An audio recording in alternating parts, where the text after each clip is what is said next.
I gave everything to be needed and seen. I paid for my family, my brother, and my fiancé's dreams for 12 years. One night, they called me in a panic. But when I arrived, I discovered the shocking truth. My fiancé was cheating, my brother stole my money, and my mother knew everything. My mom said, "You're too controlling," My name is Daniel Marcello, I'm 34 years old, and if you had asked me 2 years ago what kind of man I was, I would have told you I was the kind who fixed everything for everyone, bills, problems, broken relationships, emergencies, all of it. I thought being needed meant being loved. Turns out, it only made me useful. 3 weeks ago, my younger brother called me crying at 2 a.m., saying our mother had collapsed in the kitchen. I drove 40 minutes through a thunderstorm to get there, hands shaking on the steering wheel, terrified I was about to lose the only parent I had left. But when I burst into the house, soaked from the rain, nobody looked worried. They looked guilty. My mother sat perfectly fine on the couch holding tea, my brother standing beside her with his arms folded, and my fiancée, Seraphine Vale, sitting silently in the corner avoiding my eyes. That was the moment I realized the emergency wasn't my mother. It was me. I had spent 12 years taking care of my family after my father disappeared. I paid my brother's college debt, helped my mother keep the house, even funded Seraphine's fashion business when nobody believed in her. Every paycheck I earned vanished into someone else's life. I kept telling myself one day they'd finally see me, appreciate me, maybe even love me properly. Instead, they sat me down like I was the problem. My mother cleared her throat and said, "Daniel, we think you've become controlling." That sentence hit harder than any punch. Controlling. Because I asked where the money went when my savings account suddenly lost $20,000. Because I questioned why Seraphine had become distant. Because I noticed my brother, Evren, suddenly driving a luxury SUV while claiming he was broke. I stared at them, confused. Then Seraphine finally spoke. "We're tired of feeling guilty for needing you." I laughed when she said it, not because it was funny, but because my chest hurt too much to do anything else. Then Evren dropped the real bomb. "She's been seeing someone else." The room went silent. I remember blinking slowly, trying to process it, while rain hammered the windows behind me. Seraphine still couldn't look at me. That hurt more than the confession itself. "How long?" I asked quietly. "Almost a year," she whispered. A year.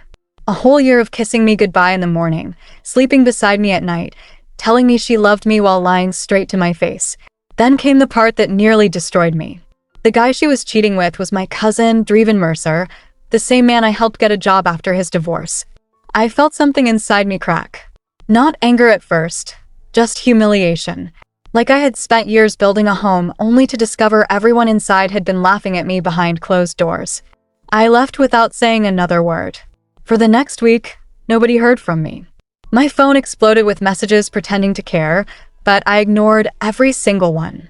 Instead, I started digging. See, when you spend years solving everyone's problems, you accidentally learn all their secrets too.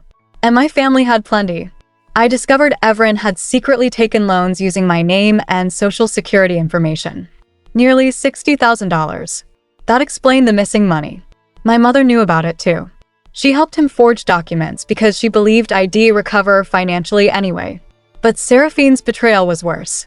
Her business wasn't successful because of her talent. She had been laundering money through fake invoices for Dreven's gambling debts. My money funded the entire thing without me knowing. I sat in my apartment one night staring at the evidence spread across my table, hands trembling, heart shattered. Part of me still wanted to protect them. That part died when Seraphine posted photos online with Dreven 2 days later, smiling, like I never existed. That's when revenge stopped feeling wrong. It started feeling necessary. I contacted a lawyer first, quietly, then an investigator. Within 2 weeks, every financial document was prepared perfectly. I froze the shared accounts, reclaimed the apartment lease, and reported the identity fraud attached to Evren's loans. Then I waited. The explosion came on a Friday morning. Evren got arrested at work for fraud.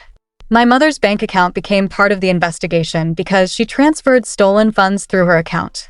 Seraphine's business accounts were frozen pending financial review, and Dreven's employer fired him after discovering the gambling debts and fraud allegations. My phone rang nonstop that entire day. My mother screaming that families don't do this to each other. Evren crying that prison would ruin his life. Seraphine begging me to stop before everything collapsed. Funny how nobody cared when my life was collapsing. But the final moment came a week later. Seraphine showed up outside my apartment during snowfall, mascara streaked down her face, hands shaking from the cold. She looked nothing like the confident woman who replaced me so easily online. "I made a mistake," she whispered. I stared at her for a long time before answering. "No," I said calmly. "You made choices." She broke down crying right there on the sidewalk, but something inside me had already gone numb. The saddest part was realizing I still loved the version of her that never truly existed. Before leaving, she asked me one final question. "How can you be this cold?" I almost laughed. Because cold was sleeping beside someone who betrayed you for a year. Cold was stealing from the man feeding your family. Cold was watching someone destroy themselves while convincing them it was love. All I did was finally stop bleeding for people who would never do the same for me. 6 months later, the charges against Evren are still ongoing. My mother barely speaks to me now. Dreven moved out of state after losing almost everything. Seraphine's business disappeared completely. And me? For the first time in my life, I wake up without feeling responsible for everybody else's survival. I used to think love meant sacrificing until there was nothing left of you. Now I know real love never asks you to disappear just so someone else can shine. I thought ruining my life was the worst thing they could do to me. I was wrong. Because 2 months later, I received a package from my missing father. And inside was proof my family had lied to me my entire life. To be continued. Thanks for watching.